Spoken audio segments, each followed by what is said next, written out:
What up, everybody? How's it going? How's it going? Today I've got Dan Plegel on to talk about Goblin Girl. What's up, Dan? Not much. I slept in a little bit today because yesterday was crazy. Right? Look at you. First 24 hours. It was What do you got? it was nuts. It was nuts. Are you excited? It's like I'm excited, but at the same time, I feel like it's really like what is going on? I was Right. expecting. I was literally expecting, and not like trying to downplay it, but like I was like thinking, yeah, if I get 10 people the first day, that'll be good. And not because I didn't think people wanted it. I was just like, it was a Tuesday. I was launching like in the middle of like a work day, and like I didn't, you know what I mean? I didn't know what to expect. So, Right. but I was pleasantly surprised. I was like, wow, we made funding in the first 8 hours or 7 hours, or whatever, which was awesome. Do I have an And echo to you?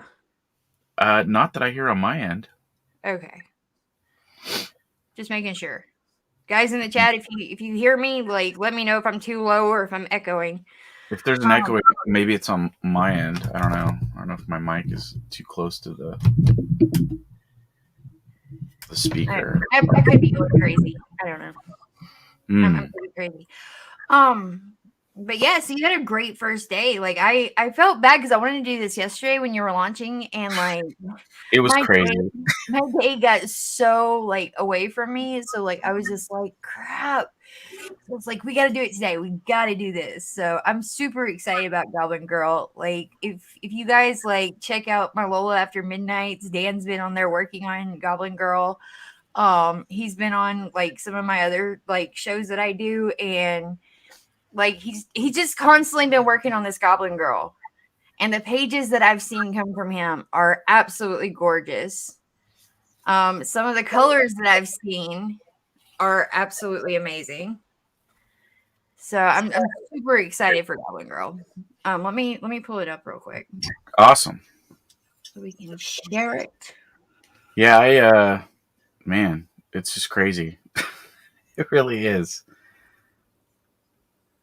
Yeah, yesterday was nuts. I had to take a nap in the middle of the day because like me and Billy were like cramming on putting everything together in the middle of the night, like putting on finishing touches, and there were still some minor hiccups in the things. We didn't really get to like review things very well before we launched, so I had to edify stuff throughout the day, and we were just like destroyed by the end of the day. Well, I saw you on Fractober last night too. You were killing it. Yeah. So yeah, you were everywhere yesterday. Yeah. Everybody's channels. Bancroft. I didn't get to check out Bancroft's yet. I'll have to watch. Bancroft is tonight. Oh, it's tonight. Okay. Yeah. I thought I'd done missed something. That's how off I am right now, Dan. Yeah. I'm like, oh god, I missed something. Well, like I said, I'm just as off. Like I like remotely remember Fraga's stream yesterday. It was like I know it was there. I know I did a drawing of Gru, but I feel like it was just it was nuts. Like everything was just it was like I don't want to say like outer body experience, but I like it kind of feels like dreamlike in a way where like I'm like, did all this really happen? Is this happening, or is this like me thinking this happened? It's almost how I feel. I totally get it. I can imagine the nerves that you have when you first launch because you're like, oh god, like where's this gonna go? How's it gonna go? Like, yeah, it was brutal. It was super nervy. Like right up to it, I was like, is this happening? I was like, maybe I postpone. I'm like, in my head, and I'm like, no, you can't do that. No, I would have like been all up in your DM going, don't you dare do it. Yeah. Let's say hi to a few of our friends over here in the chat. Ooh, who do we have? We have Replicant. What's up, man? Hello, friend. Showing up. Oh, here we go. Got Jason from Unhinged. He said, I'll take my book now, thank you. Rick Saylor. What's up, Rick? Hey. We got Wise Guys. What's up, Wise? You ready to lose Saturday night, man? Me and him do a tiny food challenge where we like. I know. I've seen that. Yeah, so I've been like going at him all day on What Twitter food's because edible? I can't remember. they are, but they're like gelatin. I don't know. I don't like them. Oh, okay. Let me see who else is here. Aaron Calamari, what's up, man? Or Mm, calamari. I always call him mm. calamari. I don't know why. I would like me some calamari right now. I haven't had calamari in a long time. um, Replicant says he got his Goblin Girl book yesterday. Had to shake down an amp for the money. Oh my god. Look, you got people shaking people down for money to get this book. Evidently, yeah, it's That's how excited people are for it, I'm man. an accessory now. Just blame Plegel. Yeah. You knock over a bank, just blame Plegel. Just be like, hey, Yeah, it's your Goblin Girl. exactly. You don't understand. 24 hours. What's up, man? 24 hours in the chat. Leah, my beautiful Leah's in the chat. I mean, your beautiful Leah's in the chat. Yes. She's currently in the car going to get us Indian food. I love Leah. She is awesome. Got Cage. What's up, man? He says, is any of this really happening? Is the internet even real? No. Exactly. Exactly. No.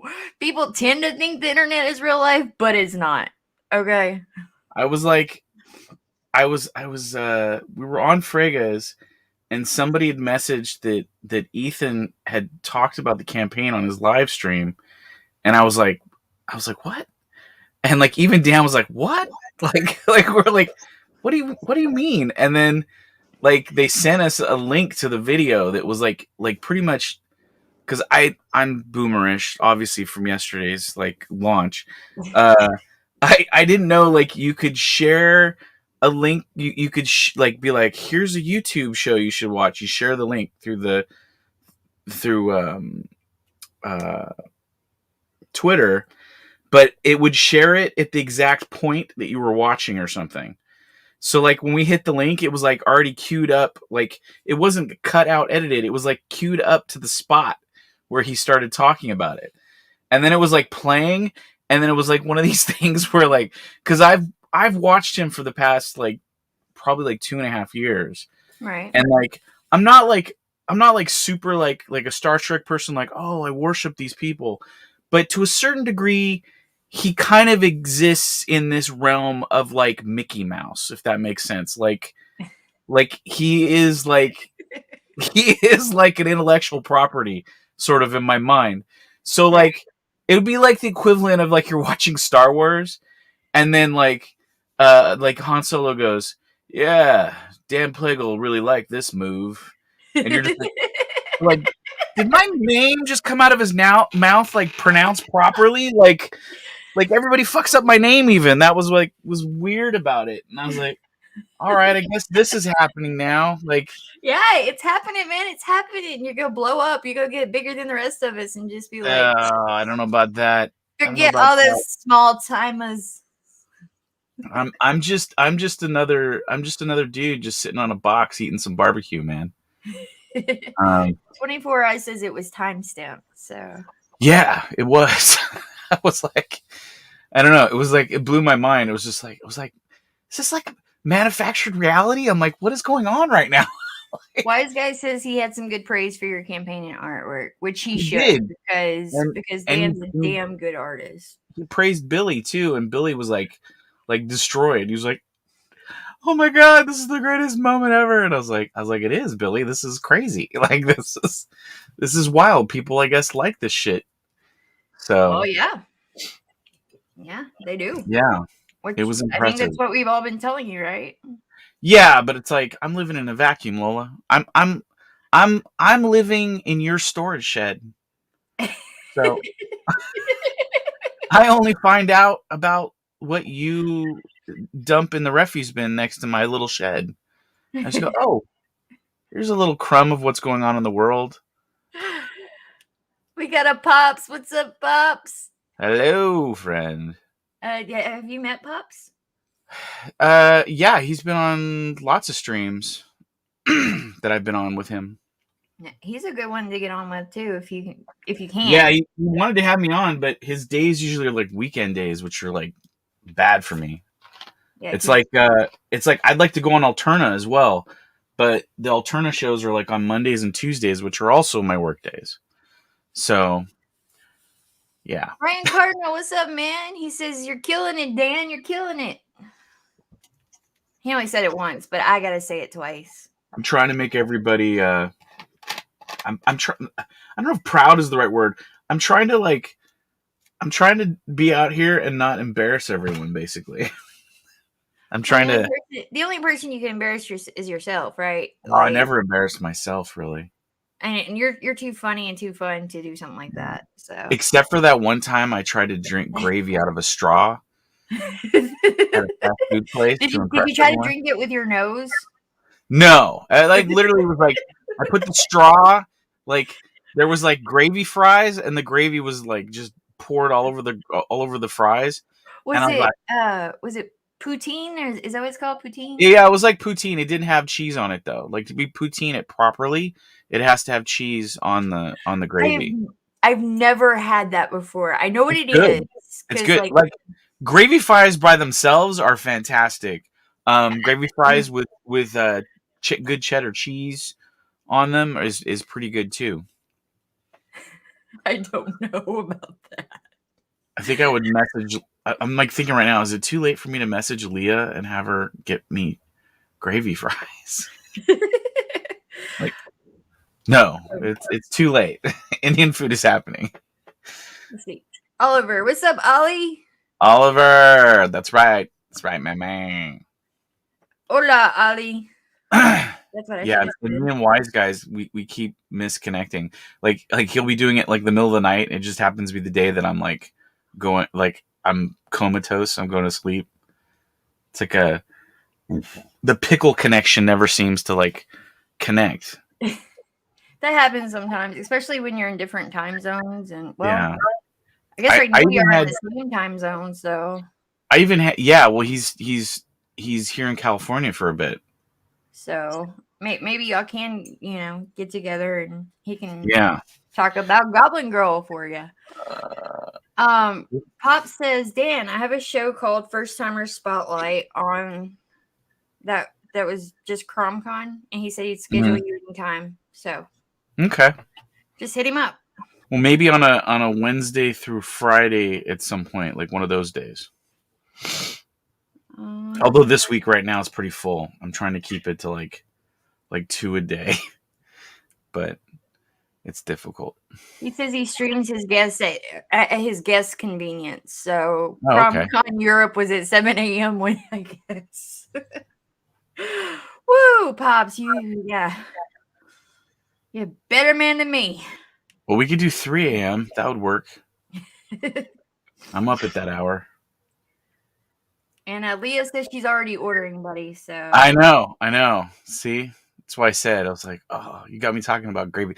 I'm like gravy fries and calamari. Oh God, that needs to happen at some point. what's up, Humi? We talking about Goblin Girl today. So, Mm. for those that don't know, what got you into comics Let's see. Um, or wanting to make comics? well, I've always liked. I've always liked. Well, I would say storytelling with illustrations started when I was like in kindergarten because I had toys of things that I played with as a kid, but they did not make Tom and Jerry toys. So I remember distinctly in kindergarten, like I sat down one afternoon and I drew out a bunch of Tom and Jerry like paper doll type things and made like environments like the house with the couch and like just all these different Tom and Jerry esque looking things from the cartoon. And so I could have these things to do Tom and Jerry with, but they were like paper doll like standy things, with a little Right. cross T. And I remember those. Those were fun. yeah, and so I made that like initially. So that was kind of like that sort of visual storytelling a little bit, and then um, and then I didn't really draw much for a long time. And then when I got, like, at some point, I was at the grocery store with my grandmother one day, and I saw that that Conan, there was a comic book of Conan with an issue of Spider-Man in like a 2-pack like saran wrap thing hanging on a tag in one of the aisles. And I got my grandmother to buy it for me. And I couldn't tell you what the Spider-Man was because I think I just kind of discarded it. I liked it, but I was more into the Conan book. So, and I still have it. The Conan book is like hanging on my wall over here. Um, so that kind of got me into the comics. Like I liked that. And then, uh, so I had that, and then I just kind of like, I just like the medium of comics I always liked. Like I collected like old Unknown Soldier, um, Men of War. Uh, there was like a bookstore that was like near my house that they were doing. I guess like back then there was like some like just kind of like how they do at some stores where they tear the covers off magazines and they send the covers back and throw the rest out Right. to get their thing back. Well, there was a guy that had comics that they'd done that with, and he like just had this box of a bunch of just old comics, and they none of them had covers, and they were just they were just like he's I think they were like 25 cents or like 15 cents or something. And I bought a bunch of them. I bought a bunch of Dagar and the Flash and Green Lantern. I really like the old Green Lanterns. Um, and then some Batmans, like the Brave and Bold. And so I was kind of into that a little bit. Like I had those, which were like, I don't know, they're like old yellow, newsprint comics. And Right. so I had those, and then I didn't really know at that age that comic shops were the thing. I only knew like comics like were kind of hard to find because they were either in grocery stores on a spinner rack or they were kind of like in the magazine section, but like the options of what you could get storytelling wise were very minimal. And then my thing that I like toys that I had as a kid, because my parents were like, you can't collect everything. If you want to like one thing of toys, we'll get you those toys, but that's it. So I ended up I was like GI Joe is my thing because I love GI Joe because of all the different cool characters and villains and stuff, and a lot of the other lines weren't as prolific at the time, like as far as volume of stuff. So I got GI Joe, and then I found out that there was a comic book of GI Joe, and I found it at a grocery store. I don't remember what issue it was. I want to say it was like an early one, like 18 or 17 or something like that. And in the back of it was an order form to have them mailed directly to your house.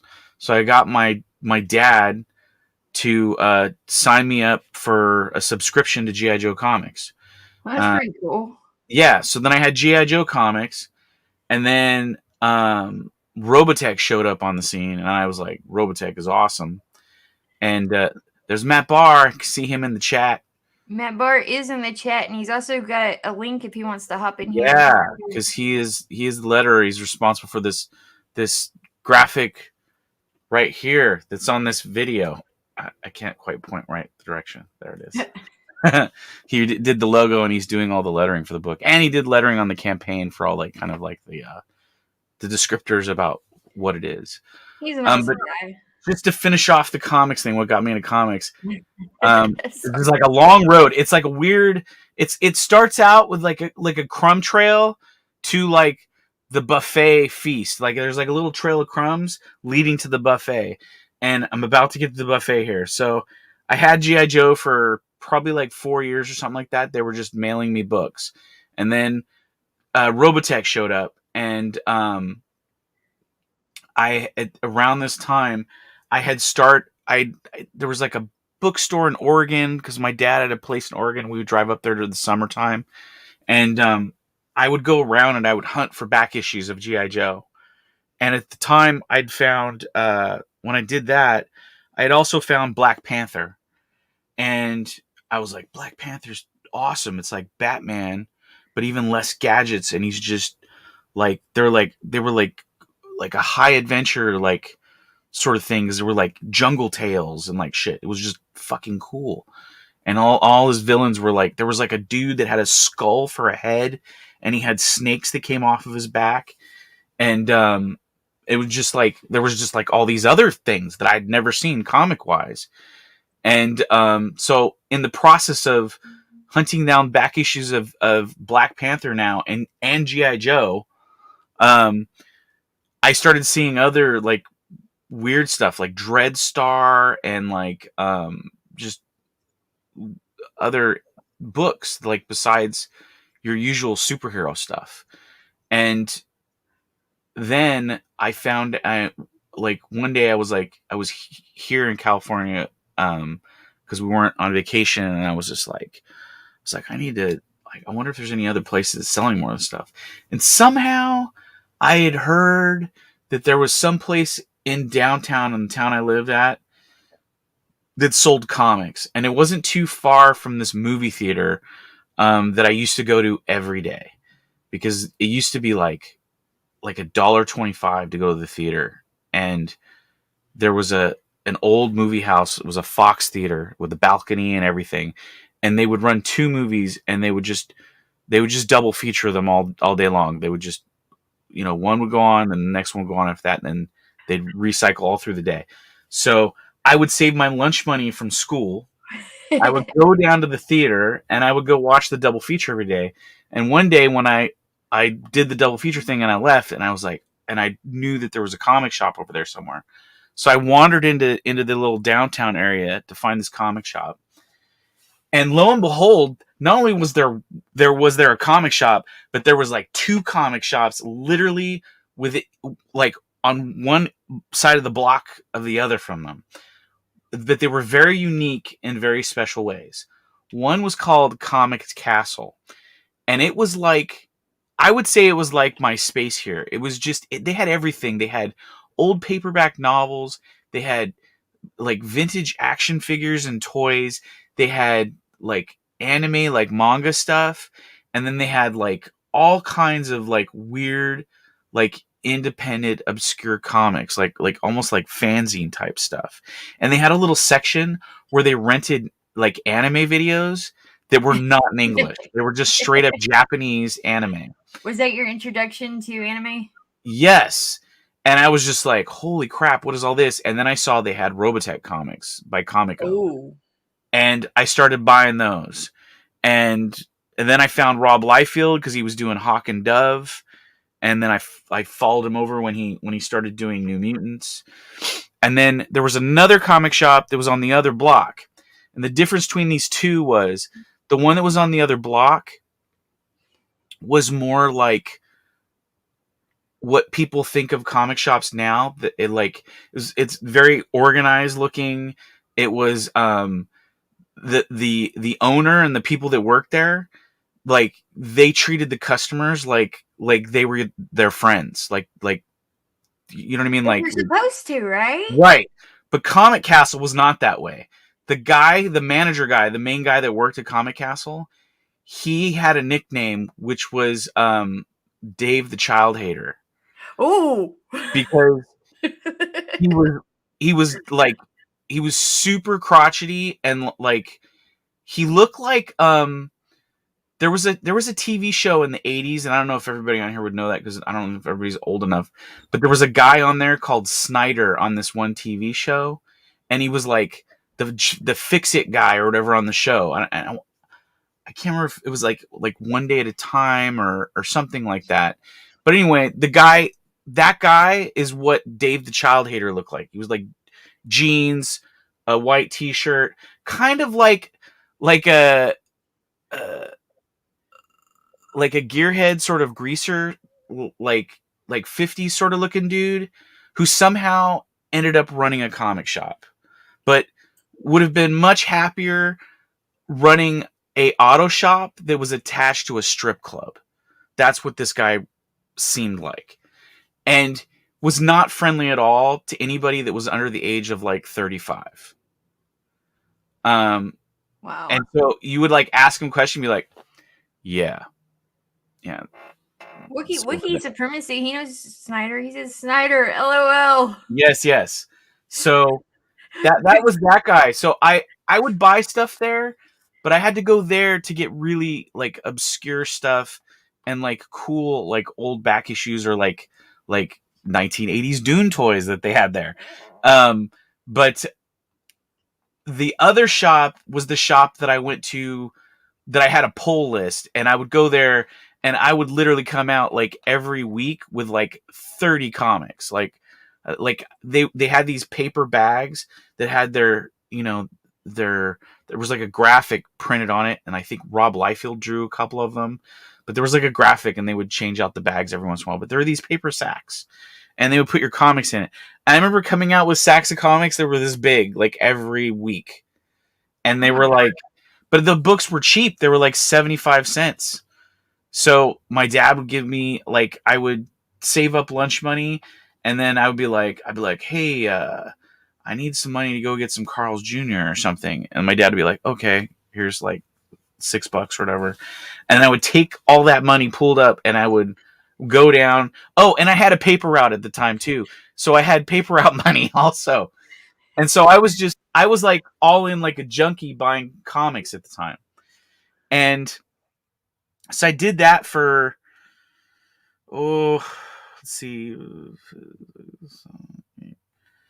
for 6 years. I was going to those shops regularly, and then I was into high school, and my freshman year in high school, somebody said, "Hey, so and so is going to be down at the Adventureland Comics at Saturday at 2." And I was like, "Oh, really?" And I was like, well, why is that important? Who's that?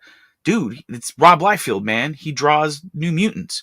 And I was like, oh, I know that artist. And I was like, I've seen those books. Had no idea that Rob Liefeld was a person. Rob Liefeld, Rob Liefeld was his art. There wasn't a human being that was actually creating that. Like the comics just showed up and they had this cool art.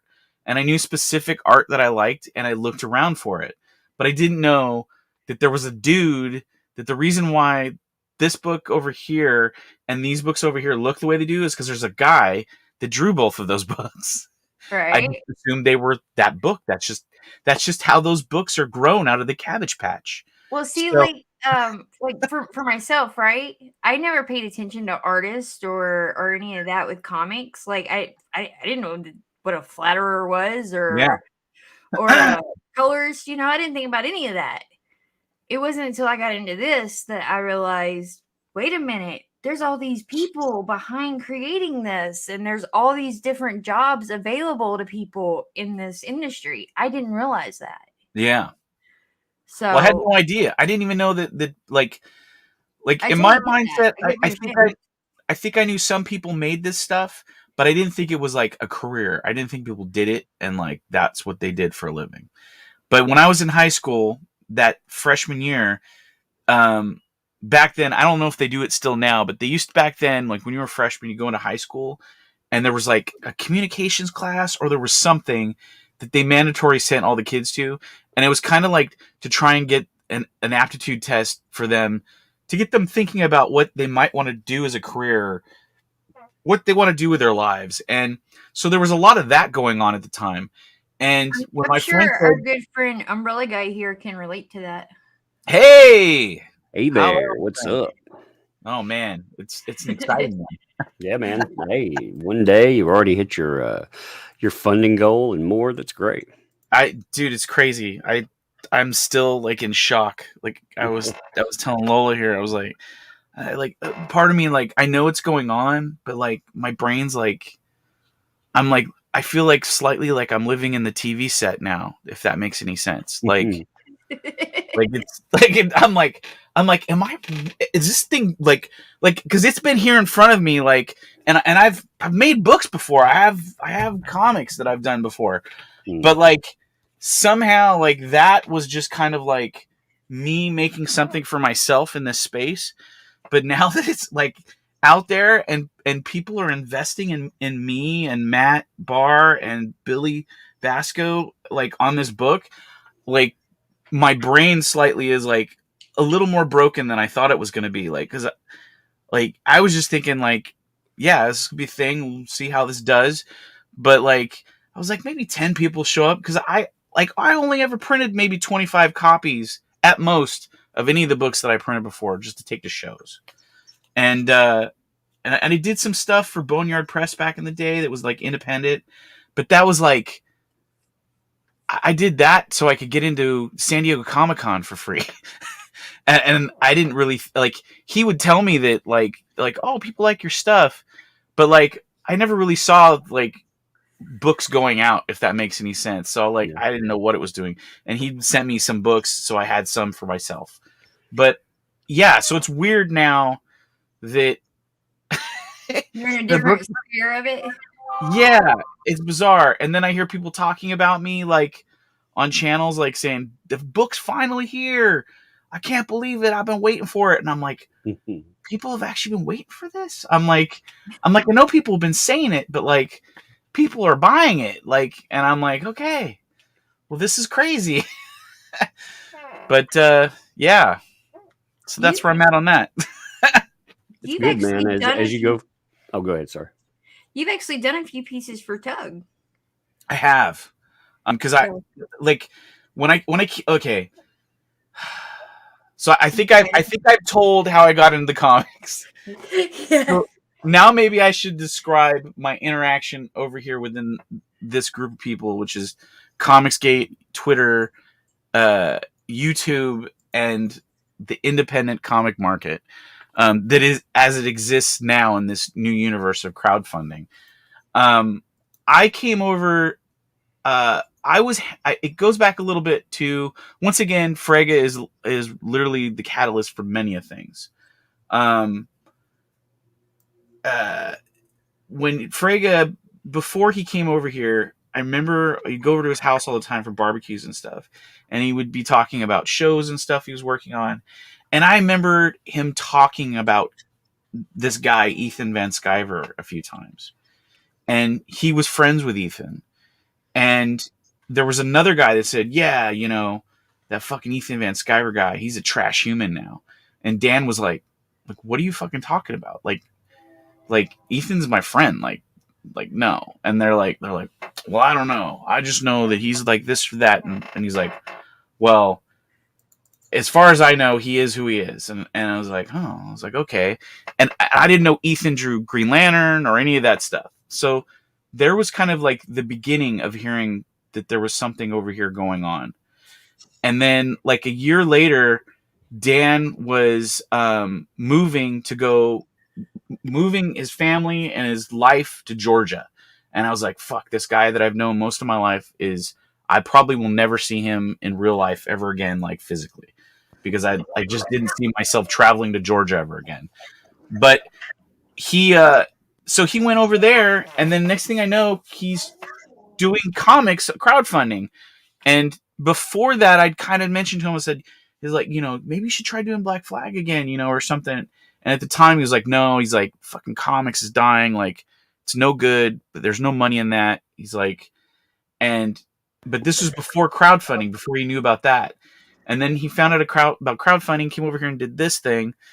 And he was like, dude, he's like, you need to come over here and do this, man. And I'm like, all right. So I rolled over here, and he was like, you need to go around and meet people within the community and just kind of, you know, or in this sphere. I know everybody hates the word community, but at the end of it, it's a fucking neighborhood of people that are making books.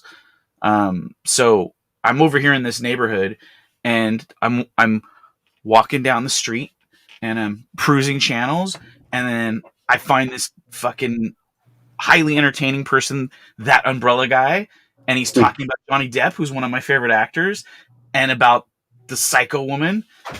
And I'm like, this is great. And I was just like, I'm watching that. And then I'm watching Ethan. And then I'm watching Red Valkyrie, because I met them through Dan's show. And then next thing you know, I'm watching all these characters. I'm finding Cecil, who's making me laugh on a regular basis when I'm depressed. And it's like a whole thing. I don't know. Yeah, it's interesting, with the way all this stuff came together. It was fascinating. I Mm, wasn't right there when I was there when they started making the title Comicscape. But there was this thing before that. But it was funny because that was not our word to begin with. We have all these people right. that do a million different things. Like you said, I go over here, I cover what I cover, and we are all our own entity. But since we talked about comics at one time, yeah, they Mm, kind of made us a collective, and it's interesting when people look at that collective and they realize, no, it's just a bunch of freaking individuals that just wanted better comics and not to be treated like garbage. exactly. And a little bit of that also, like I would say there was. I should also preface this. There was right before Dan came over. The other thing that kind of got me into knowing about crowdfunding was Brian Polito, because I had met Brian Polito when I was like a teenager, like back in like '88 at like local shows when he was working as like a music video guy in LA, and he was doing this book Evil Ernie.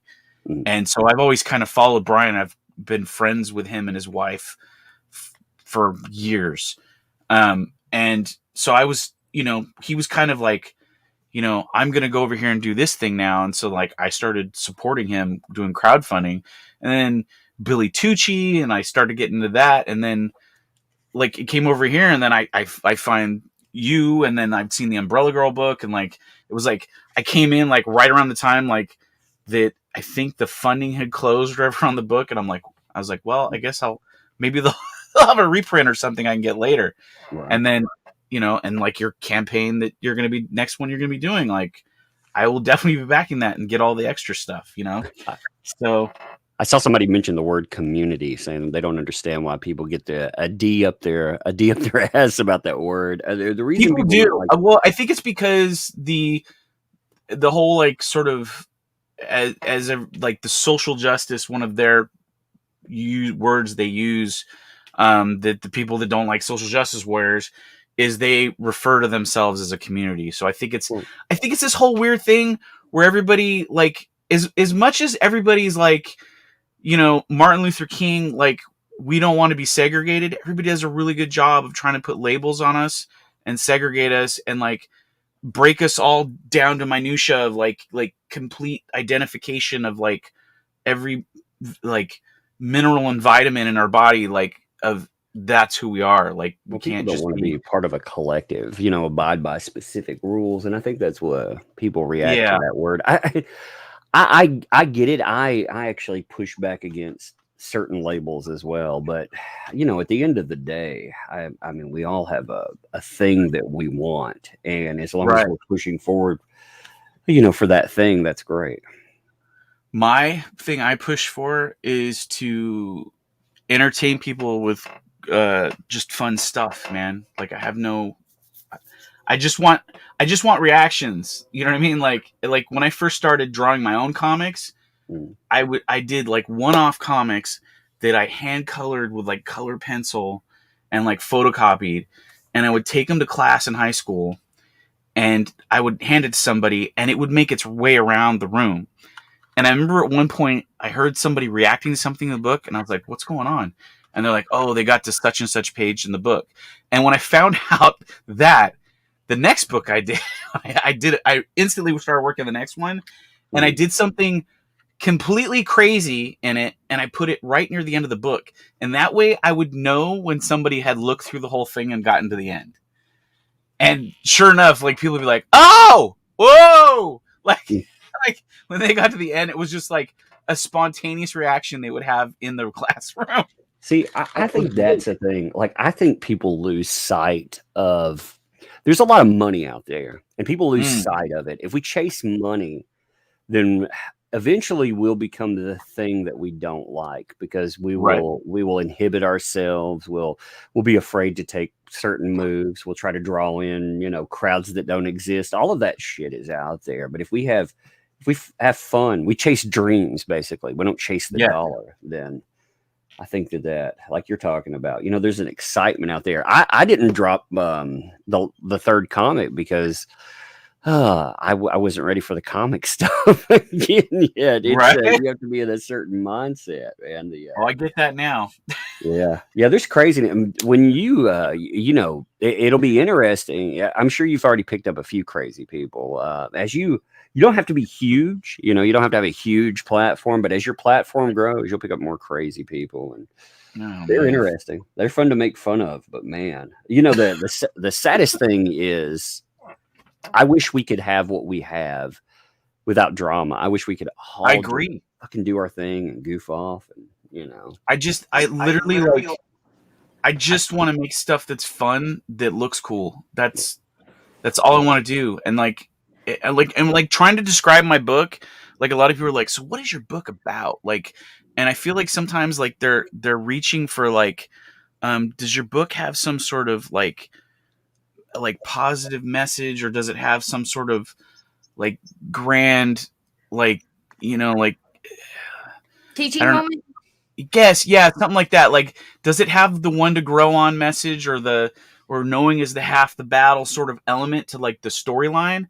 And I'm like, not really. Like, it's just this character existing how I exist in life. I'm Right. just trying to feed myself, make sure I have a roof over my head, and have a few laughs, and hopefully bring a few friends along the way. And that's what I'm like my characters are doing. They're living their existence. That's not to say that I'm not trying to work in an overall like arcing storyline of like we got to take the ring to the mountain and drop it in the lava.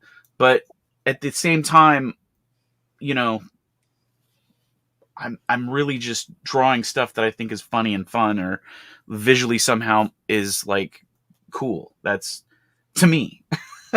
Johnny And Cage hopefully says other that people find it different. Johnny Cage says that he says boobs are a positive message. They are. They're helpful in many ways. Well, enjoy. The whole enjoyment thing. I had people when I've decided to do an all ages book. They're like, "What the hell are you doing?" With the size of your platform and stuff, you could double your money on that. If you Yeah. just did, like a generic action, whatever. And a lot of people Hmm. do that. You'll see people, they see how much money they can make, and they'll be like, "Yeah, I ain't doing that kids comic kind of stuff or all ages stuff anymore." But man, I don't know. I think that's more fun, and you're doing what you enjoy. And like I said, you're doing. I mean, you're doing well. I'd wondered. It's a nerve-wracking experience to come out the It is. gate. Yeah. It's crazy. I even messaged the I had sent something over to you, and I'd messaged you before um launch, and I was like, man, this shit is crazy, and I'm super nervous. Yeah. Like It I was is, like, man. I felt like my insides were getting like I was telling Leah today, I was like, I might need to go see a doctor because like I've just been feeling off, and I'm like, I don't know if it's Name is stress good stuff. the past month, or if I'm just like taking track of like everything in my being as this whole thing's going on, and I'm noticing stuff that's not feeling great lately. But like you know, I don't know. It's just It it's is a nuts. nerve-wracking experience because you don't know how it's going to turn out. That's one of the and unlike the old market, if you would have been part of that market, like there's a Mm, huge buffer between you and what happens. Like your yeah, reaction, you see it instantly, and everybody's going to see how you react to it too. Uh, it's good, I man, think but so. man, I don't know. Le- It's fun. Leah agrees with Johnny. She says boobs do make the world a better Yeah, place. You know? yeah. Man, I don't know. Like I said, like a big part of my creative drive is a little bit. I would say I'm following in if I was following anybody, I would say I would try to follow Brian Plegel's model, where he's just drawing shit that he thinks is cool and fun and entertains him, and and doing it his own way, not depending on being connected to the big two or any of the big side three, that aren't that are secretively are the big two, but like pretend like they're Right. they're fully independent. Um, so that's where I'm at. Like, I don't know, and hopefully people like it. Well, look right there. There's Billy's colors on that with a Well, I felt maybe we should show a little bit of this off while you're sitting there talking about it, because Well, I'm people. blabbing away about the No, insanity. it's good. It's good. Like we're all having a good conversation. I'm just That's letting cool. you guys talk here. By the Um, way, and I don't know if I think I might have said this, but I know for sure I didn't say this to both of you. I was watching your guys' test stream one day, you guys did, and I was like, God damn, they're good as like a tag team on a show. Like it's literally like slightly it's like a I don't know, like a wacky like Bill and Ted sort of like like duo of like mischief. And it's really fun to listen to. So it's kind of cool being on here with both of you. So Yeah, I mean, I hear all the time that that's pretty much the fucking off live stream persona. Yeah, that's pretty much me for real. And, I like it. I mean, let's just face it, Tug. I'm the better of the two of us. So. Oh my god. The better what? The better what exactly? Better human being? Probably. Better live streamer? We'll see. We'll see. One day. One day. No, I remember I was like, here's a fun story. So I remember when I saw all this stuff come up, and I was like, this comic stuff's interesting. I know about this. I can go make a channel, and I bet you I can do something with this. Make it big. Now, big at the time wasn't like the channels were talking. I'm talking like 1,000, a few thousand subscribers, maybe, something like that. And everybody was like, that's crazy. Like, you're freaking crazy. That's never going to do anything. Yeah. It's interesting. I mean, some of us see the long game where the rest of us are only in the short term. So what do you want? I don't know, man. I look at everything. I look at life like a business. I want to enjoy the business I do, but life is also a business opportunity, Yeah. Major Tip Hazard says, fun fact, Tug's not actually human. He is half umbrella, half alien. That's possible. That's possible. Oh my lord. Sorry, you guys. Like I'm like, look, I'm trying to get the chat involved here too. I'm looking at the colored cover. Like, I keep my for whatever reason, every time I look at that, like the thing that like my eye draws to that always just like bakes my brain when I see this colored cover is I'm drawn to the texture of the metal on her sword on the tip, and then my eyes roll over to like the way those horns are lit up and colored. Like, I like the black. I like how the back end of the sword's actually colored. I like the right. Like, the blue. And I just it's got a lot of depth. I'm like, I look at it and it's like I can step away from, and when Billy colors my stuff, I can my brain steps away from it and goes, hey, that's good. Have you talked to Raging Golden Eagle, man? I talked to him during my my pre-launch campaign. Yeah. And then he really fucking stepped in, as well as you guys did, stepped in, saved my bacon on that stupid hiccup boomer thing, first timer deal of the mailing list getting lost. And he was awesome. I haven't reached out to him yet again to like, now that the campaign is live. I watch his show all the time. I don't really say a lot because it's like dropping, being in his chat is like literally like taking a single drop of food dye and then putting it in Niagara Falls and trying to see the drop in the water.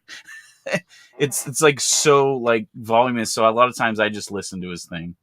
But if the next time he does more comic exposure stuff, I would think boobs are right up his alley there. So exactly. I love his book too. Like, I was watching his stream and his trailer not too long ago, and I was like, oh, there's some stuff that they're mentioning in there that is similar to ideas I was doing to Goblin Girl. I'm like, all right, well, I'm gonna make a left-hand turn away from this then and change it a little bit. So but it's not a bad thing. It's like, that's just literally how I create, like because I can always find another thing that's just as interesting to me to do with something, and it always works. It's like, I never do something and go, well, this idea is stale now, because there's no originality or anything I can do with this. I can always find something, but yeah. So I'm definitely a fan of the Blade Devil stuff and all that.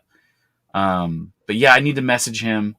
But it's awkward. I feel awkward like messaging people and going, "Hey man, I've got a book out. You should have me on."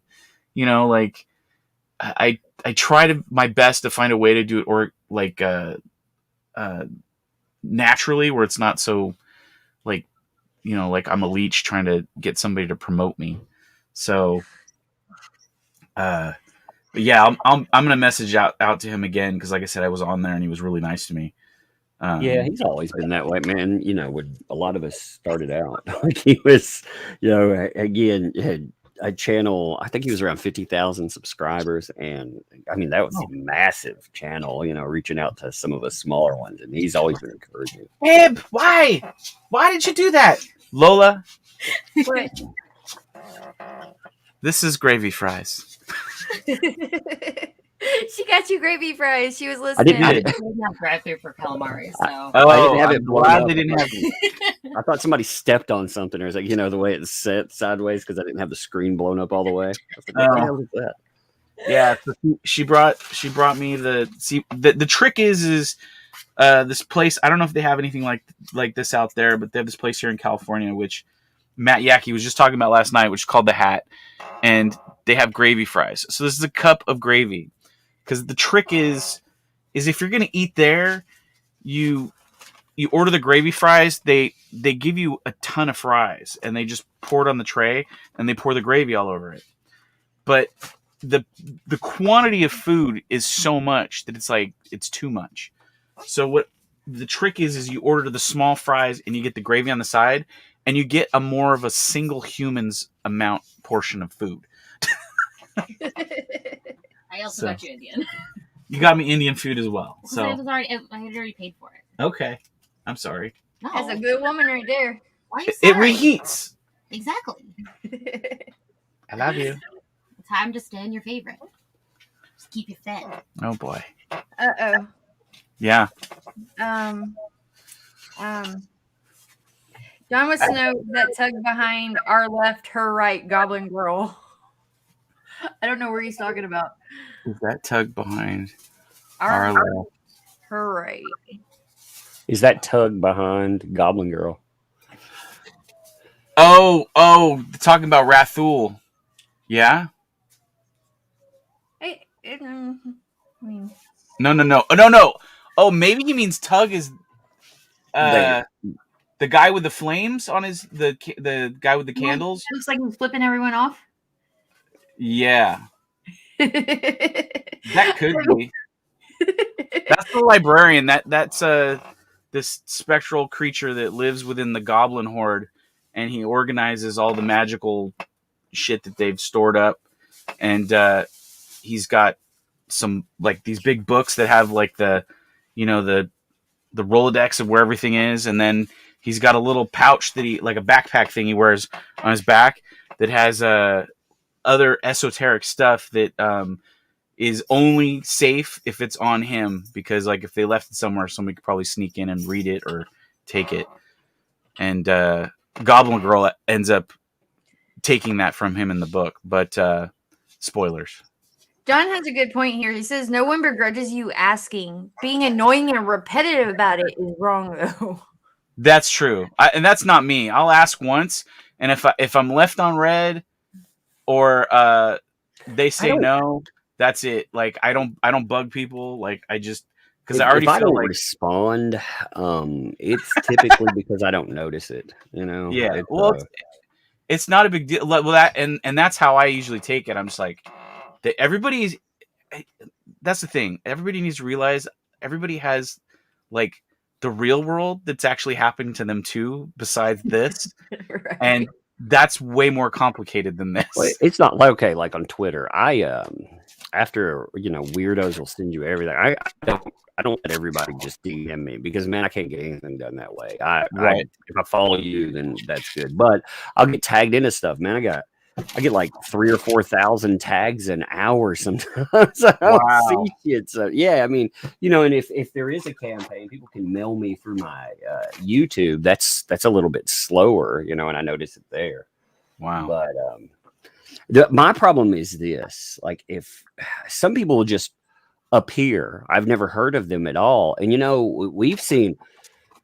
We've seen, I don't know how many, at least 6 campaigns that they didn't pop up, they didn't fulfill. I gotta know a person before I stamp my name on it, at least a bit. Right. What's up, King Leak? Yeah, I Yeah, know what's up, I have man? missed some people in the chat, and I apologize. I'm trying to keep up here. I'm back and forth, and actually had to take over for a few minutes because I had to go do something for one of the kids. But so if I missed you, I'm sorry. I really am. No, it's okay to miss King Leak. No, I'm just messing with you. No, not King Leak. No, I like King Leak, man. I got to know him over at Anime Matsuri. It was a lot of fun. Yeah, I remember you saying that he was really good to you and he hung out with you. So yeah, actually, no, he went further than that.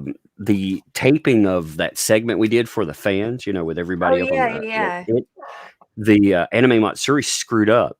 For some reason, they messed up their taping of it, and it only went, a few minutes in. But he actually ended up recording the whole thing. So, yeah, props to him. So he actually salvaged that panel, and that was during all of the Vic stuff. That was a huge panel, Wow. So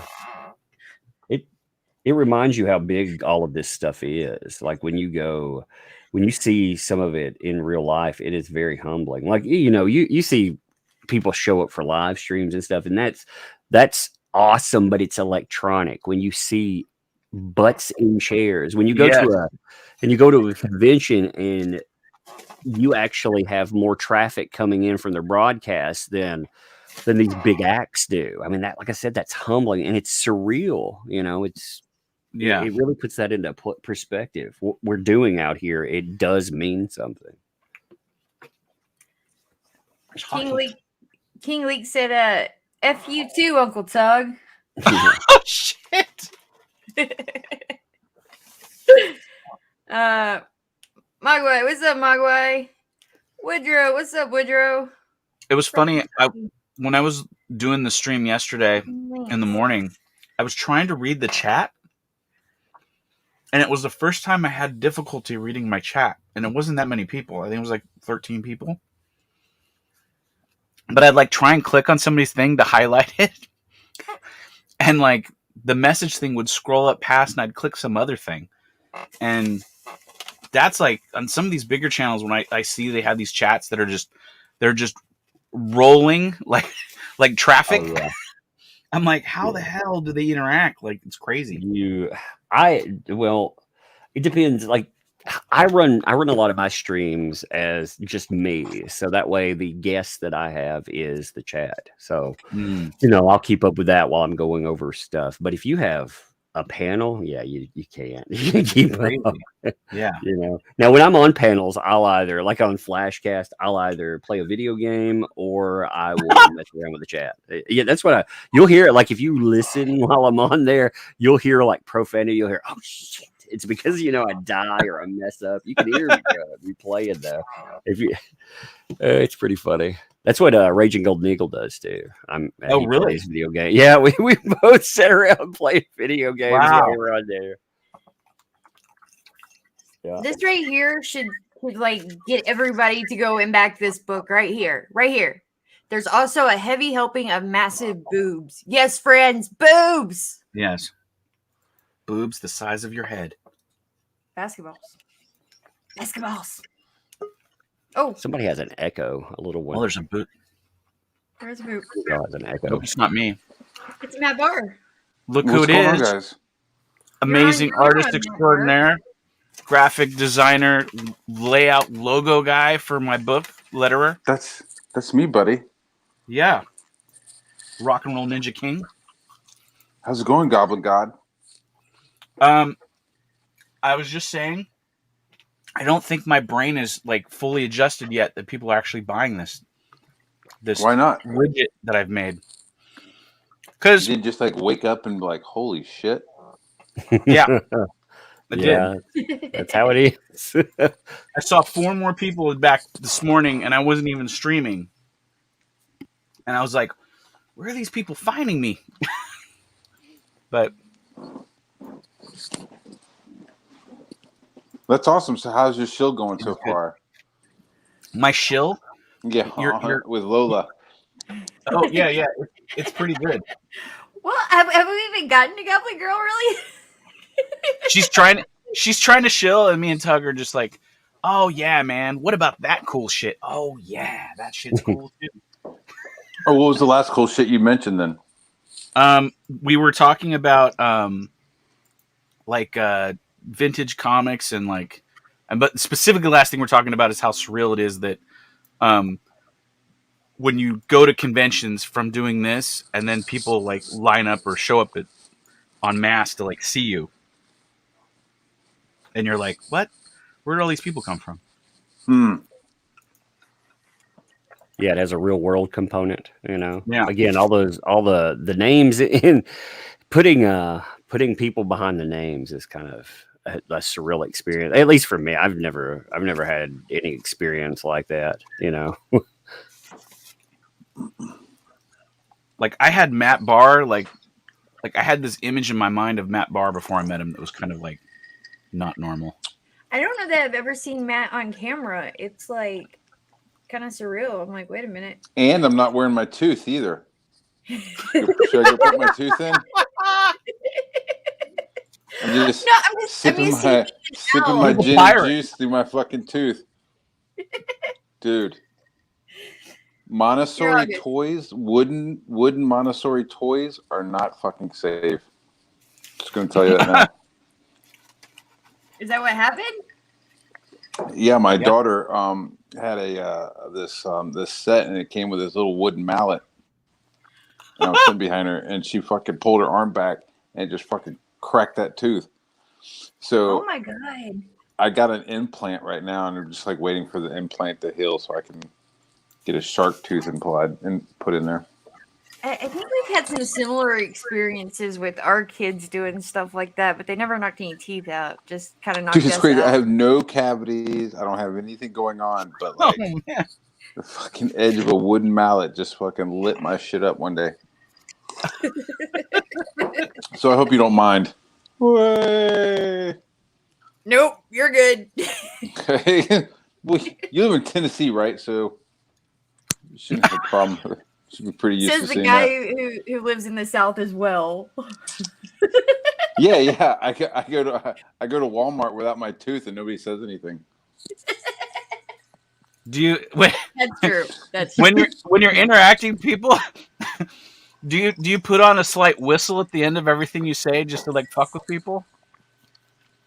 No, but I will start talking because I'm not used to it, and I'll start talking. And I'll say something that like you need your 2 fucking front teeth to say, and I'll like you'll say something, and it'll be like fuck, fuck, sit. That happened when I was on Frega. I like in June was when I went and had them like put the implant in, and so when I was on Frega, I was like all fucking drugged out, and my I was like I had like a speech impediment on the show. I was like, hello, I'd love to draw.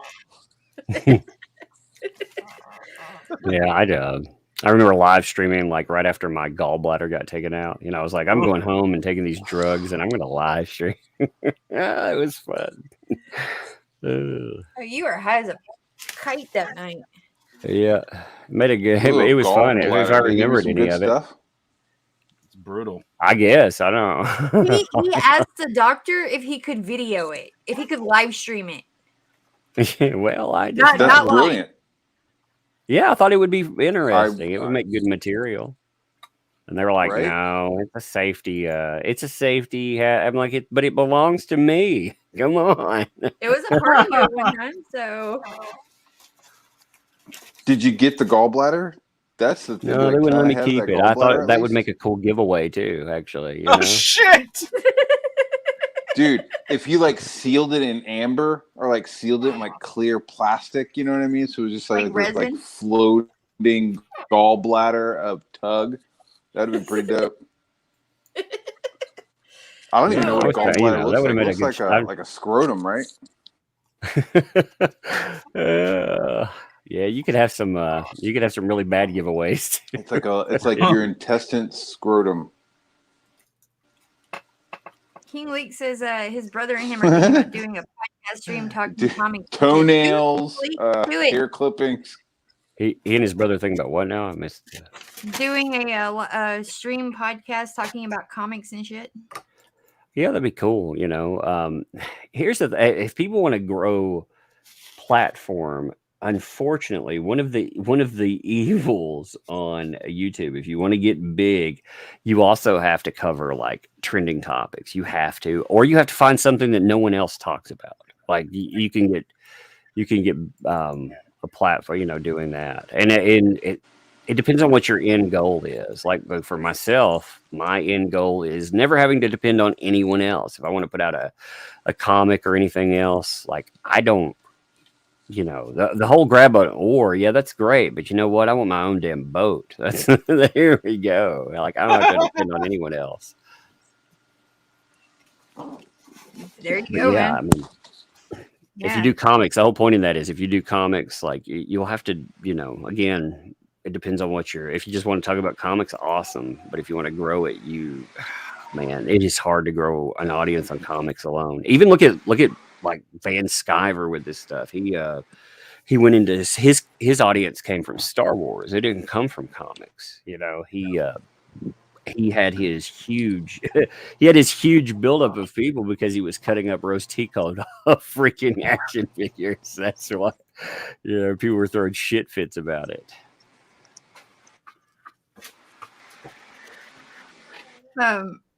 Yeah, I mean, you've got to grow, right? Like you've got to grow, and you've got to be able to step outside your bubble and expand yourself outside of your normal people in order to get people in.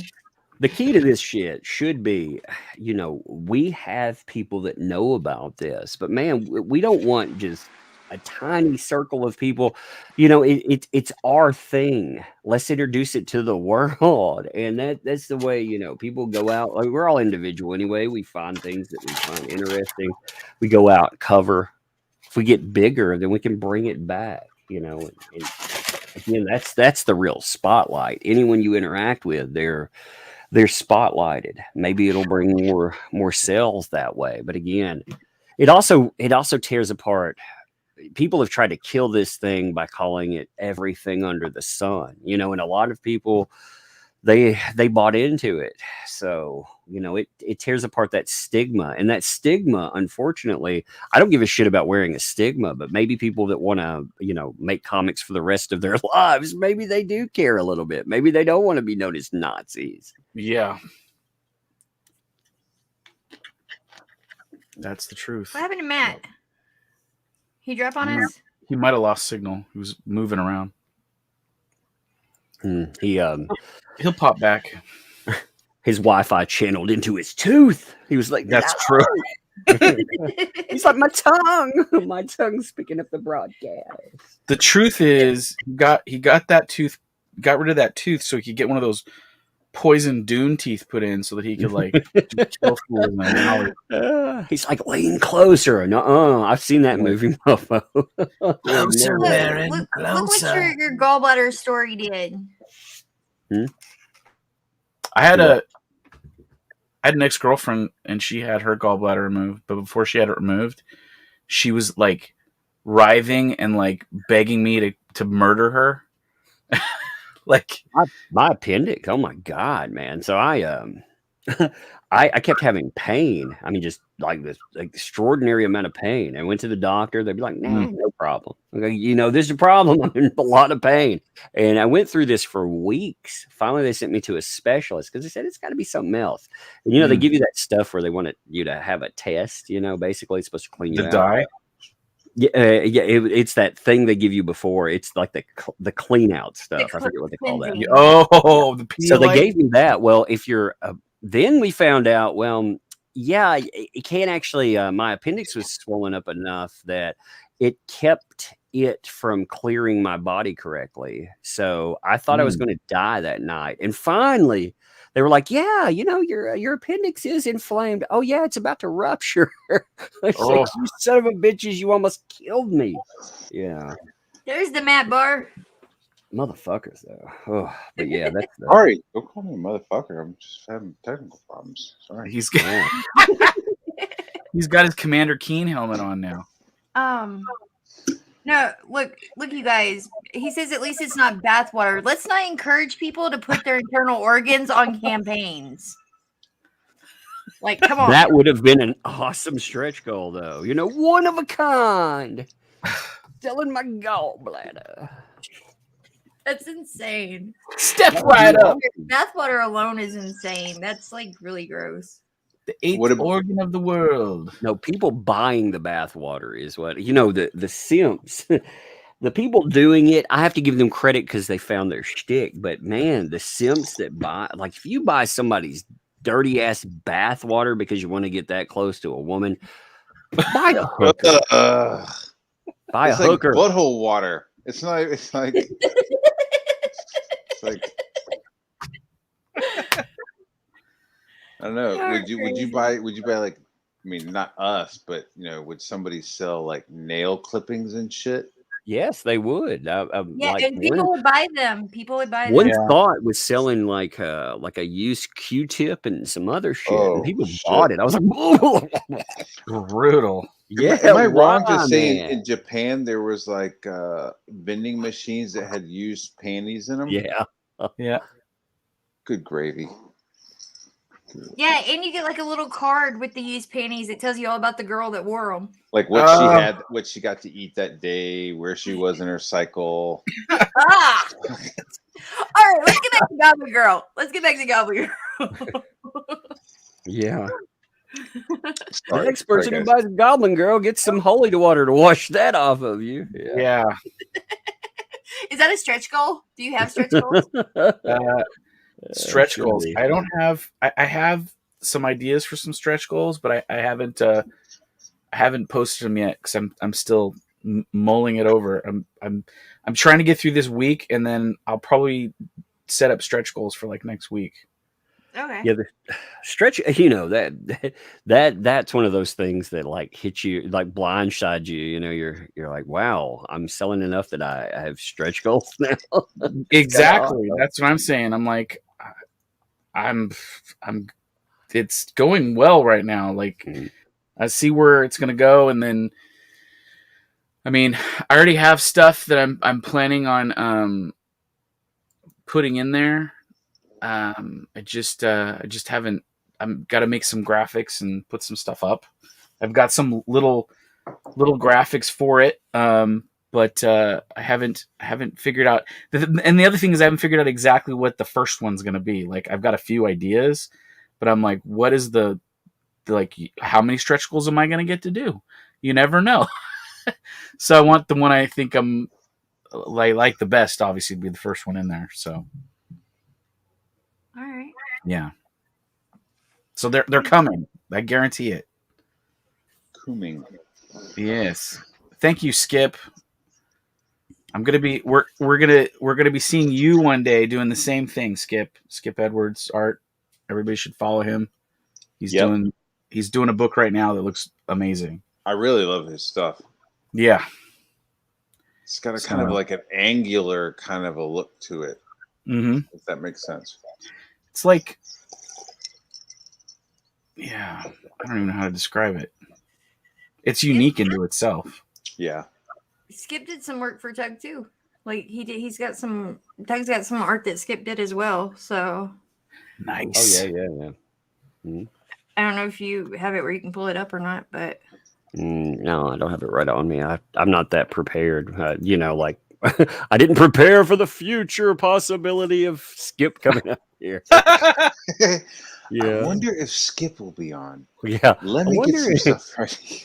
You're like, let me put these Skip products in the trunk of my car in case I run into him at the gas station. He could be at the gas station. I don't know. I don't think Skip lives close to us though, so I don't think we'd ever run into him. I know, but it's like literally that type of You're that preparation. prepared. Like, yeah, you're like, I would really like to get Mel Gibson's autograph. I will troll the local pubs with Mel Gibson merchandise in the trunk of my car, and hopefully he will not be super drunk to start a fight with me, but just drunk enough in a good mood to sign all of my merch. I guess it depends I don't know, on the man. merch. If he fought you, you'd have a real autograph. That'd be kind of awesome. Oof, I guess. If you like, He seems here's like an you would fight autograph, dirty, like though, a man. tape. Later, Mogwai. Thanks for coming He'd by, be man. biting. Go back, Goblin Girl. If you're like, hey, could you sign the CD copy of the rant that you had with your girlfriend? Can you sign? Oh my God, I saw this skit. Now I don't know if this is fake or not.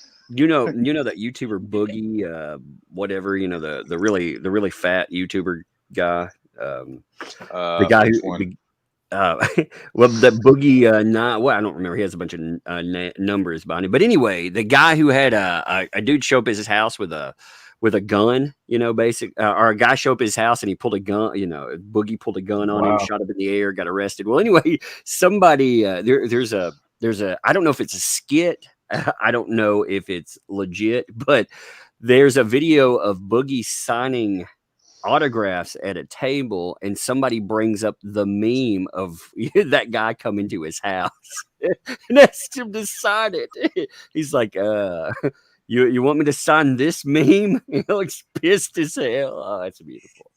He used to be really, really overweight, and then he I don't know, lost a whole bunch. Then he got the SJW tapeworm, and yeah, and it ate away like some of his pounds, but it also ate away his manhood. Oh my God. Yeah, you'll lose 50 pounds. A half a pound of that will be your genitals. No. Yeah, I mean, there you go. There's a lot of people that end up be like instead that, of Soylent Green, it's Soylent Pale. So, Dan, Yes. what do you want to tell us about some of these perks? Some of these perks? Yeah, the perks that you have on the campaign. Not Percocets, but I'm talking about perks on the campaign. Like, wow, you shipping Percocet, man. I'm backing a few times. Awesome. Yeah. There's a perk in every package, friend. Cocaine people buying. I like to keep people buying and heavily medicated with my boobs. But the first one that's up there right now, which is the all the books plus OGG reprint, that is basically you'll get everything that is a book within this campaign. So you'll get the colored version of the Goblin Girl book. You'll get the black and white gray tone version. Then there is a sketchbook, which is the one in the lower left there, next to the boobage. And it's a sketchbook that's basically just pencil drawings that I've done. No line art ink, just pencil drawings. I have a sample of that cover image. It's this thing here. It's all pencil. Hold on. And then also it comes with the a reprint of the original Goblin Girl book, which was like a 16-page black and white grayscale book that I did. But the art is older and it's not as good as the stuff in the regular book now. So, and I was thinking about originally just adding some pages to that and putting that out. But given that people are paying so much to, you know what I mean? Like, this is a collectible market. You want to offer people value. You don't want to just be like, here's some stuff that I did. Like, I wanted to give them something that I actually put my heart into. Also, my style has changed quite a bit. So it was like trying to draw stuff that looked like it went with that other stuff was very difficult. To a certain degree. So I was like, well, I better just redraw the whole thing. And at first I was like, well, maybe I can use this panel or that panel. No, I ended up just redrawing the whole thing. And it's better now. I think it's just a better book. But the other one's kind of fun because the art's different and it's kind of like a shorthand version of the book everybody's going to be getting. But people said they wanted the artifact, so there it is. I'm offering it. It's in there. So that's basically that one. And then of course, if there's stretch goals and stuff, you'll get that stuff too. This one is just the color version of the book. It's which the book is 64 pages of story minimum, and then it'll be about 80 pages long with some extra content like some old Goblin Girl like art that I did back in the day where she kind of came from. Maybe some cast off like pages and some alternate covers that I did that I ended up not using. Those will be in there as well. And then the one below it here, this next one, the gray tone edition, that is basically the same book, just all the gray tone work. So this one will have no Billy Basco on it, unfortunately. It's the only tier without Billy, right? Yeah, which I hadn't even realized till the other night until we were talking about it. I was like, damn, that's right. He's not in there. I was like, but and then the next one up here, this one, if you live in the continental, if you only live in Australia, this perk and the one below it are the one for you. They're the same as the top the past two that I described. They're the color and the black and white version of the book, but I have someone in Australia that is willing to have me bulk mail them the books, and they will distribute it through Australia to save the Australian friends the brutal shipping price. So that's what those are there for. So the shipping's a little less on those, and you can add some other stuff that's from some of the other packs onto that as add-ons. So don't fret if there's some of the other items that you want that you don't see because it's just those books. I just didn't want to do a ton of Australian perks and bury all the other ones so far down. That's understandable. So, and I know most people are for the most part are kind of like, you know what? I think I just want the book, And this next one here is similar in that vein that we're going back into the greater sort of area of the United States and other shipping areas for shipping.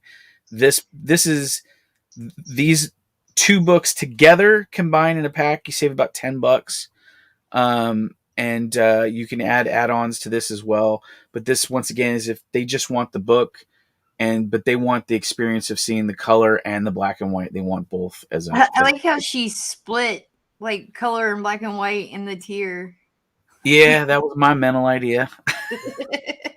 I think it works out well though. It's kind of cool. It might look cool on a shirt actually. The Goblin's Chest. This is the one I wanted to talk about. That is the all-in superfan package. Pretty much that one gets you anything and everything we put on this campaign. Like you'll get one of everything. There's a T-shirt in there. There's an original sketch in there. We got the art book. We have the pencil sketch art book rather. The reprint of the original book, and then the two versions of the book. And there's also some other items that are going to be in there, which like are kind of interesting. Like we got some stickers, we got some keychains, action in there. There's a ring in there. There's going to be some trading cards. And it's going to just be jam packed. We couldn't even list everything that we wanted to put in this because the backer kit thing on here, it only allows you to put 10 items in the description. So I tried to fit it. Yeah, I tried to fit some stuff in there, and I drew one of the item. I put one of the items in there, blacked out with a little question mark, meaning like there's secret little bonus stuff in there as well. But that will be all in. And as we go along, we'll start hopefully getting some samples of some stuff, and I'll be able to like post it on here and show it off on streams and be like, this is also in the box and that bit. It's a little pricey, but it's you'll be getting a lot of stuff. I mean, this one I might actually just be breaking even on. But 14 claim to those. I mean, yeah.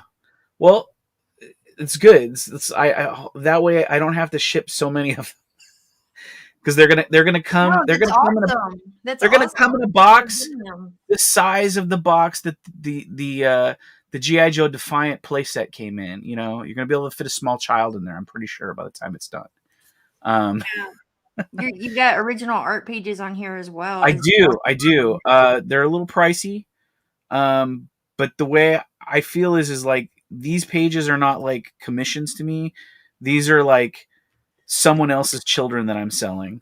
Because I would never sell my own children, but I would sell someone else's children. So whoa. But it would take a lot of money to make me do something as evil as that. So I'm just saying, if you want me to do something evil, like sell my pages, which I don't want to let go of, but if somebody really needs them and they want to have some beautiful Goblin Girl art in their home, I'm offering them up. They will also come with a black and white gray tone version of the book as well. So that way you will have the bare minimum. You will have a facsimile of the page that you own in print. But as I said, there's add-ons. You can add stuff onto that, like T-shirts and sketchbooks, I believe, and the color version of the book. And then you also stretch goals are applicable to this as well. Like you'll be getting stuff like that. And then the last one is the drawn-in tier. The drawn-in tier is basically it's the Goblin's Chest tier, but if you want to be fully involved with this, you want to be seen forever immortalized in this first version of Goblin Girl Volume 1, in all of them really, because it'll be a story page. You'll have the ability to be a character in the book.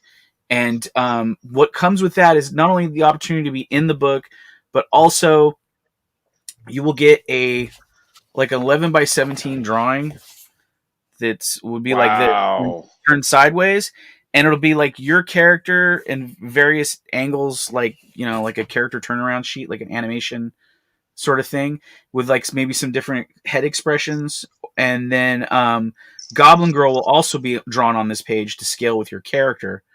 And so you'll have that, as like as part of that gift as well. So you'll have like 2 pieces of original art, because you'll have the little piece that comes with the sketchbook tier, the original drawing with that, or not sketchbook, the Goblin's Chest tier, and then you will have this drawing that is a one-off of your character and Goblin Girl.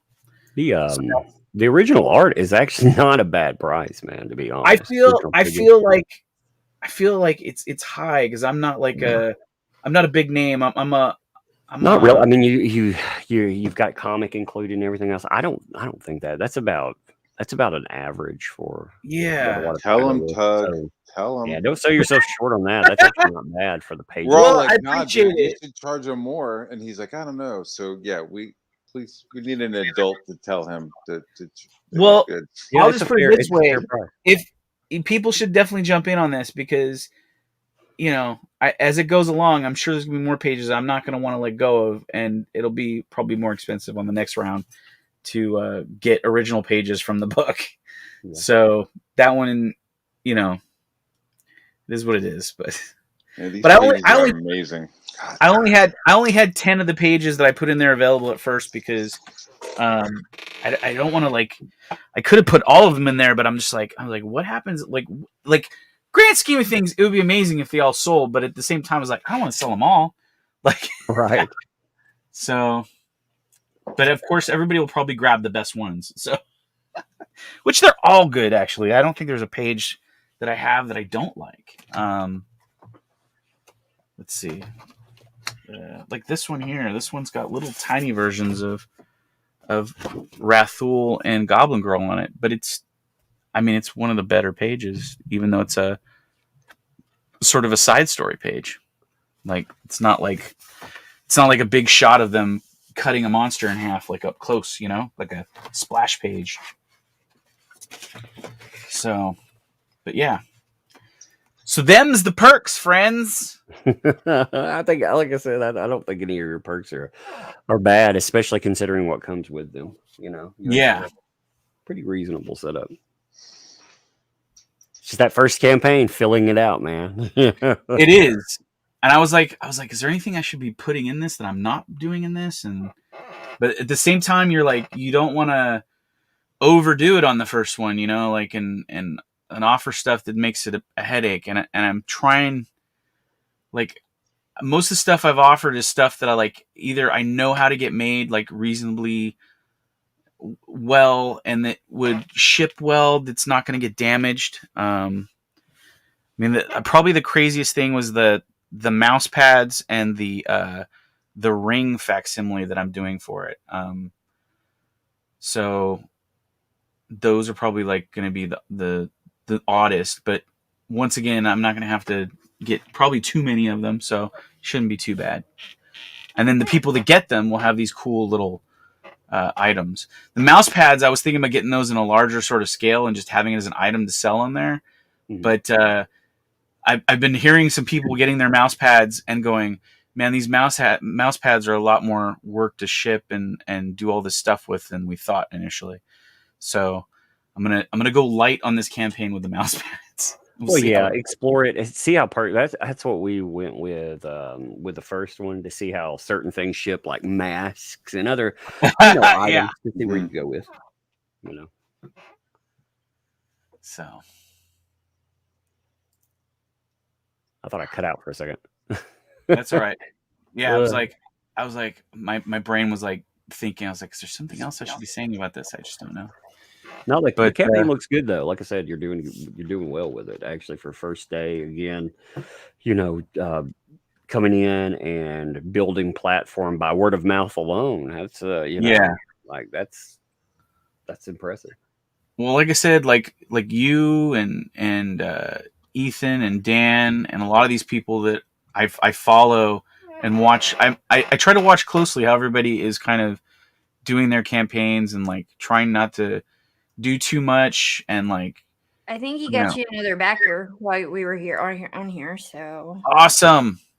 So every little backer is precious. Yeah, I think that's the beauty of. I think it's the beauty of seeing crowdfunding versus, you know, people would complain like on Twitter because I would post after I'd get every backer. Oh, hell yeah. You know, I got another one. But that's how you feel. You're invested in this thing. These companies, you know, that lost their way. That's one reason they kind of lost their way. They didn't value every backer. Right. And I like, man, if somebody wants to enjoy this, I want them to enjoy it. I'm not looking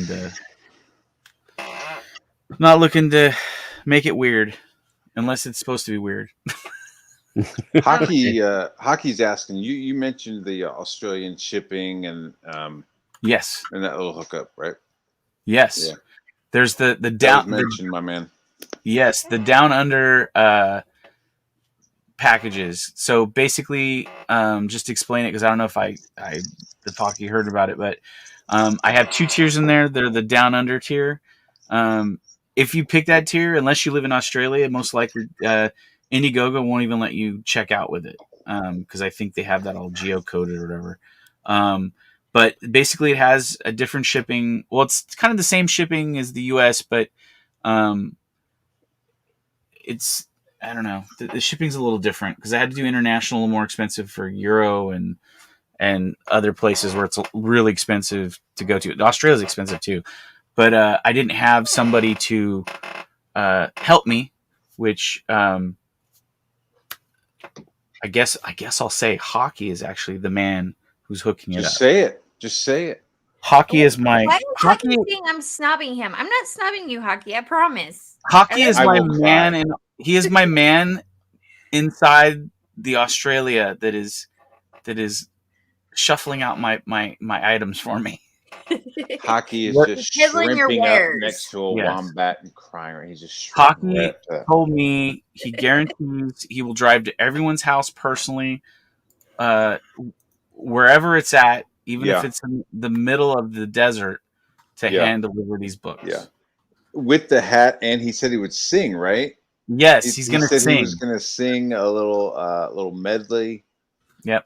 As he delivers these Goblin Girl packages. And one of those Jeep like Range Rover things. It's going to be full stereotype. Wait, is it going to be all like hooked up like Mad Max style? Yes, that too. Yeah. So is he gonna Yep. like put the silver spray paint on and be like, "We go ride shiny and chrome to Valhalla"? Witness. Witness. That was a Except good movie. it'll be green spray paint. It'll be green spray paint instead of silver. I'm glad somebody gets it. I like throw my kid up in the air and I go witness, and I like throw her up and catch her, and Oh, nobody shit. thinks it's funny, but I'm glad somebody would. It's a Witness. one man leave. Yeah. That's right, Oh, friends. It's goblin time. I think they have like real cars down there. I don't think they actually live like Mad Max. But see, Mm, that's the way I want to They have imagine like real them living. cities. that's I want rumor. to imagine them living like Mad Max. Or I imagine or they've got really Crocodile nice Dundee. horses. I imagine they just have really nice horses that they ride down like 90-degree angled hills. Yes, the man from Snowy River. Yes. Everybody is the man from Snowy River Yes. in And Australia. everybody has a crusty twin that is missing an eye and a leg. Yeah. And they all speak Aborigine. Like they all had like that summer, out in the desert. You're crazy. What's up, D-Wag? And Woodrow said that smaller guys like us will have the books that go on into the future because we care. Well, this current mainstream shit will mostly all be forgotten beyond the meme of it all. That's true. That's true. At this I point. really enjoy Goblin Girl. Like watching Dan work on this for the last couple of months. Seeing the pages get made is just like, holy shit, dude. I mean, his speed and just the quality of it, but I'm really excited to have it get out there and have everybody else see it. Well, the fact Because that this could be the next IP. I have no doubt that this could be. I mean, not to say Netflix, but you know what I mean. That like kind of like it's big. Like I've seen some three-dimensional models made of her that were just like, holy shit, dude. Like this is really cool. I think this is really cool, and I don't know. I appreciate it. Yeah, I don't want to sound like I'm sucking them off right now, but it's I like want holy everybody shit, to dude, enjoy this it, is pretty man. dope. I think it's cool, and I hope everybody else thinks it's cool. But Like I would love to. Every page is just dripping you. Every page that you've done is just like lots of detail, lots of like love, and the way you've like it's like you do it fast, but you've like redrawn pages. Like you give a fuck. I'm not saying other people don't, but when I hop in, I'm talking to you, and you're like, yeah, this is my like third, fourth time I've like worked this page. It's like that's love. That's a lot of like love. And even if I didn't know you, just seeing it, it's very like heavy metal. Just the black and white stuff is like, wow, that's pretty sweet. But then when Billy comes in, it's like just gooey drippy candy. You know what I mean? It's like just so sweet. I could just feel like my diabetes like kicking in, when I look at Billy's stuff with yours. I'm really excited, man. I have to agree with you though, Matt, because like I've been watching him since you came on my channel at first, like in May when I first started up my channel here, and like you were drawing Goblin Girl then, and like at first you were like, I'm just gonna rework a few pages here and there, and then like the next thing I know, I'm talking to you and you're like, no, I'm redrawing the whole book, like I'm adding pages to it, and I was like, what? Yeah, you're doing what? And you're like 6 pages a day. And I was just, amazed at the speed, but the fact that you still had the quality of the art there. You weren't losing that. Yeah. With your speed.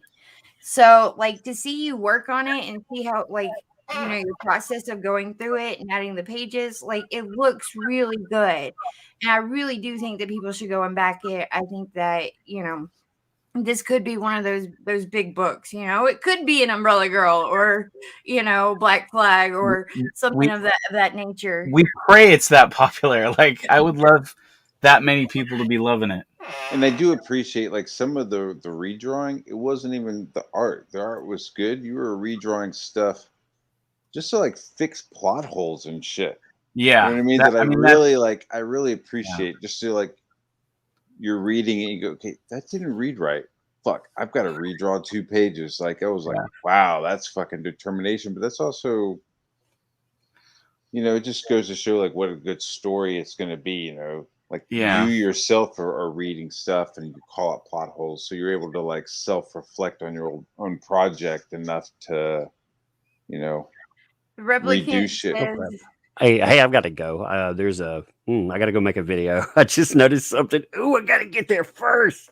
Well, thank you for hanging out, What? man. I really appreciate Yeah. your kind words about my project, and I mean, I'll I'll be watching it. it's a good project. Hopefully people understand by now. I don't talk about I did back in maybe 2018, but I do not talk about projects that, number one, I don't like. Number two, I have to like the project. I have to like the creator, and I have to think that the thing will actually come out. Those three are major key points in there. Otherwise, I won't talk about projects. I think you got a good project. I think you're doing the right thing as far as a creator. And yeah, Well, I will not let you down, sir. This book will be out.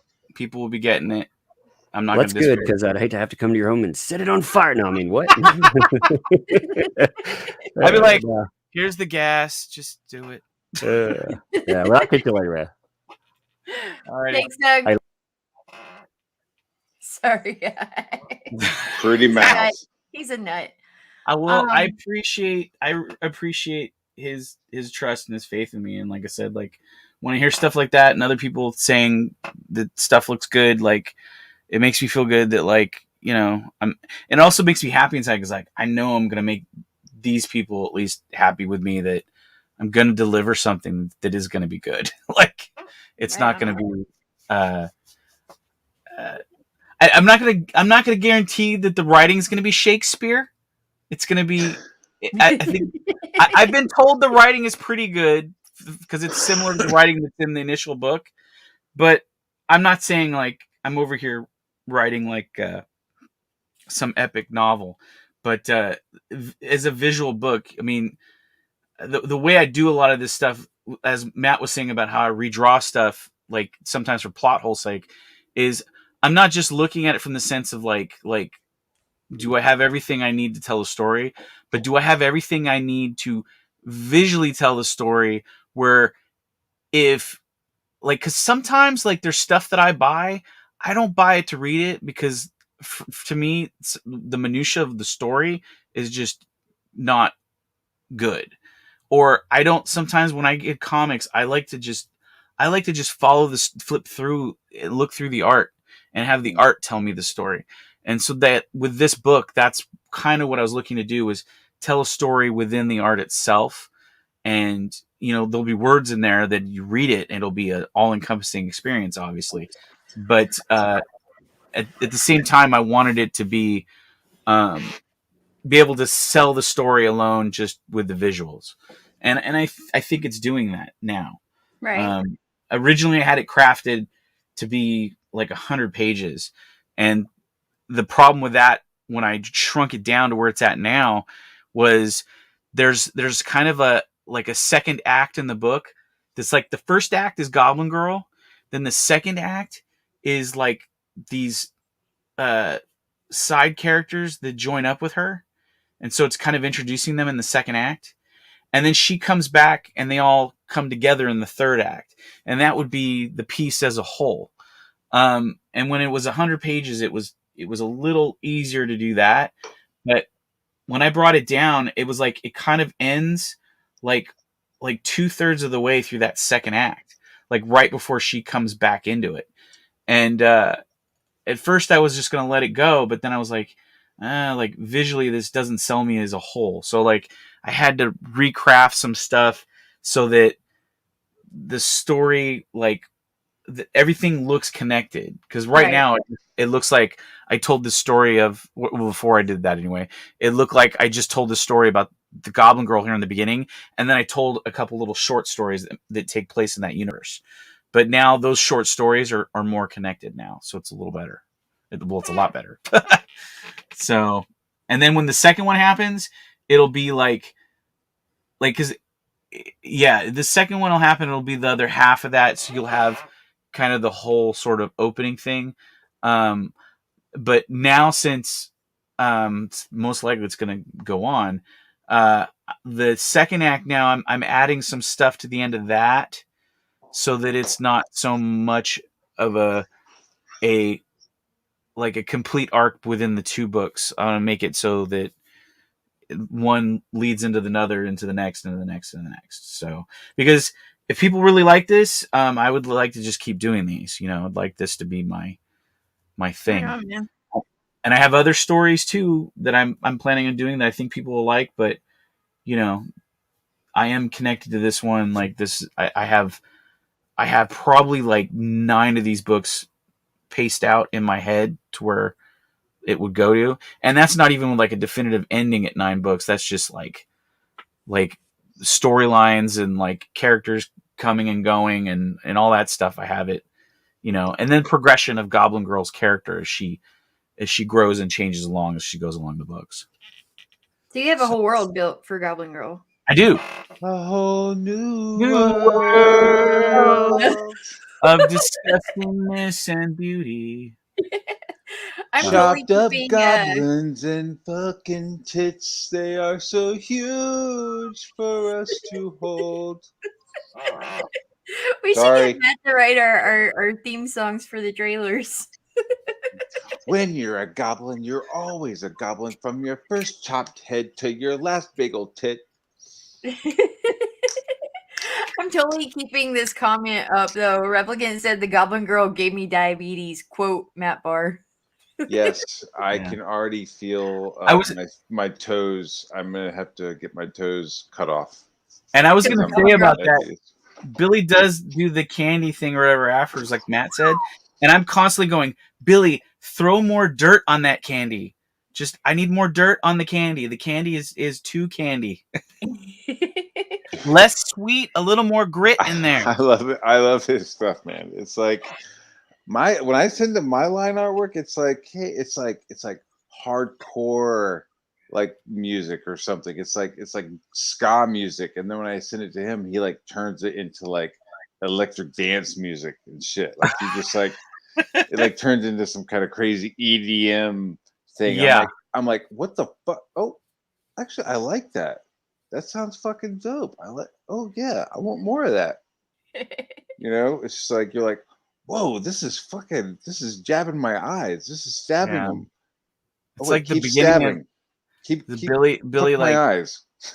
he presses the button on the record player and the needle goes over and drops and Indigata Devita starts playing. Oh Lord. Yeah. But there's that opening where it's like that song cracks me up every time I hear it, because I know that those guys were fucked up on everything under the sun when they made it, and so that's why they had such a hard time saying "In the Garden of Eden." And it became Indigata Devita. Yep. Lucky. They're so I don't know. lucky. That song They just cracks just me up every mumble time I shit. hear it. Yeah. And then that could just like mumble through some pages, but, right?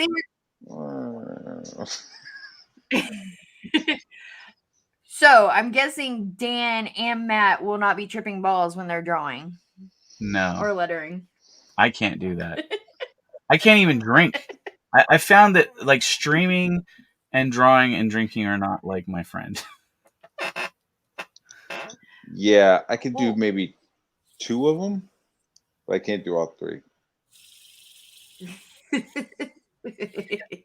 No comment. I'm sipping on a little bit of a beer right now. I could stream. Nothing's getting weird. No comment. Well, I plead the 5th. I do it all. I'll do it all and then like fuck it all up. I remember you like falling asleep on a couple of streams, right? Yeah. Yeah, because I was drunk. I was way too drunk. But that's fun. I usually kick myself though before I fall asleep. I kick myself and then I'll leave everybody on the stream to take charge of the stream. Oh, that's cool. And then I pass out.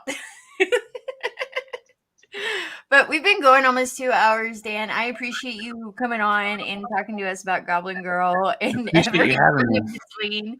I love when you're on here. You're a super funny dude.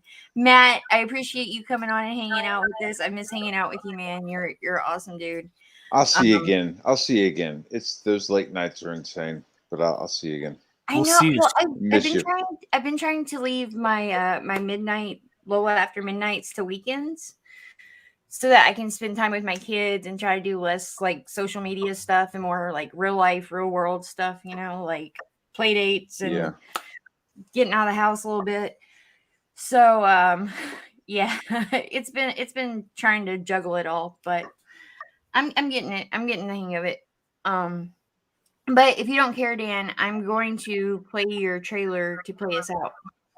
Please do, friend. Okay. I will do that.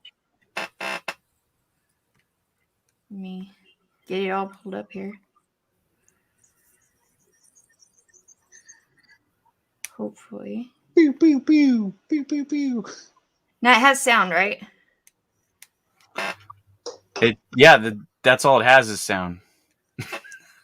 It's got mainly. There's no talkie in it. Okay. Just making sure. Yeah. Sure. Let me know if you guys can hear it. Oh yeah. Boop boop boop Dan. Boop boop boop Dan.